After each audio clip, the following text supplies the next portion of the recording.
I've lived in Shelby County for 5 wonderful years now. I'm originally from the state of West Virginia. That's where the accent. I have a beautiful wife and 4 wonderful children. I work at Knopf Insulation. We live here, we work here, we worship here. I come to church here. I'm Denise Holland. My family and I have been in the community, I think we're approaching our 12th year. I have 2 sons, and my husband and my sons and I live in the Waldron School District, and I have the bestest job in the whole world. I'm the Social Services Coordinator at Major Health Partners. We've heard a lot of great things about how we're getting organized and about some of the work that's already been done. But why should all this matter to folks sitting here today? Why? Well, certainly there are as many different interests and concerns as there are people sitting at the tables in this room.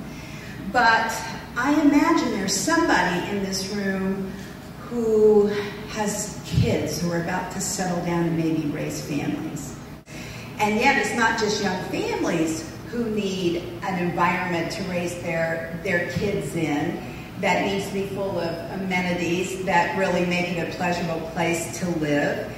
We need that for our aging families and the hundreds of aging neighbors we have in this community. And so caregivers need to know what kind of supports and resources are out there. And our aging demographic, those people need to know where can they invest their life to make their life meaningful.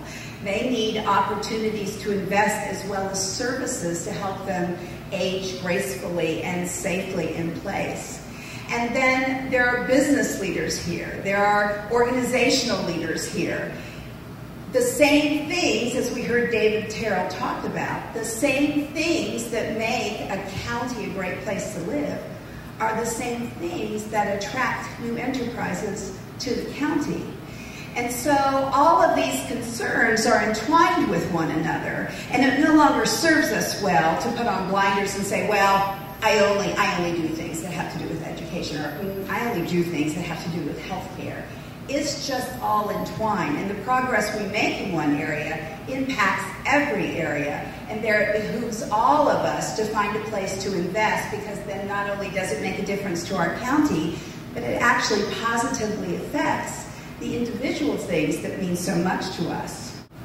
Maybe not me, but somebody I know might be sitting in this room a little skeptical, wondering, are we really going to be able to change things? That we see some of the statistics, it's like, that's just so overwhelming. I'd say you have every right to be skeptical. If your energy has been invested up to this point in programs that were very narrowly focused, then you have not experienced success for the greater good. And you have every right to be skeptical. But the thing you need to remember is this is not a program. This is a collaboration of all of your expertise and energy to achieve outcomes that make a difference for our county and therefore for your individual interests and concerns. There are folks like educators. And some of those educators may have dreamed of being teachers since they were little boys and girls, because when school was out in the summer, they were still playing school with their younger siblings in the neighborhoods, and they were the teacher. And yet today, in that classroom, Mary, Pat, wherever you are, there's a lot on the shoulders of a teacher in a classroom. And so when they walk into that classroom, as we saw from the Early Childhood Development Action Team, they want kids who are fed, rested, supported, prepared.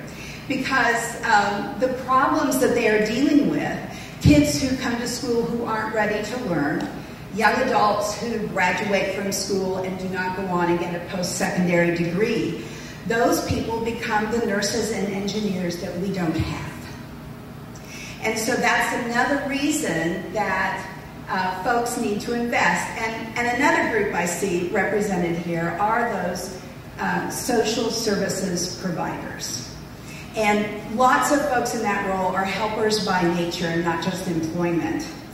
And after a while, when you look at some of the problems in our county, Aaron, after a while, it begins to seem as though there are too few success stories.